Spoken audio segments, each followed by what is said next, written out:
Welcome to the last breakfast. Please enjoy the video. In this video, I will show how to make Sri Lankan-style rolls. First, combine 2 cups of all-purpose flour, 1 teaspoon of salt, and 1 tablespoon of oil in a large bowl. Gradually add 3/4 of a cup of warm water, mixing until a soft dough forms. Knead this dough for about 5 to 7 minutes until it becomes smooth and elastic. Cover the dough and let it rest for at least 30 minutes, allowing it to relax before the next steps. Next, let's prepare the delicious filling. Heat a pan with a tablespoon of oil and sauté 1 finely chopped onion, 2 cloves of minced garlic, and 1 inch of grated ginger until they are fragrant. Add 200 grams of cooked, shredded fish or minced meat, along with half a teaspoon of chili powder and other spices to your taste.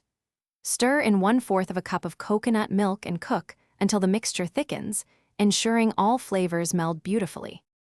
Now it's time to assemble our rolls. Take your rested dough and divide it into 12 equal portions. Roll each portion into a thin, oval shape, approximately 3 to 4 inches long. Place 1 to 2 tablespoons of your prepared filling onto one end of each dough oval. Carefully fold in the sides of the dough over the filling, then roll it up tightly to form a neat, cylindrical shape. Make sure to seal the ends well to prevent any filling from escaping during cooking. Finally, let's cook these delicious rolls. Heat enough oil in a deep pan to reach 350 degrees Fahrenheit. Carefully place the rolls into the hot oil, frying them in batches to avoid overcrowding the pan. Cook for about 3 to 5 minutes, or until they turn a beautiful golden brown and are wonderfully crispy.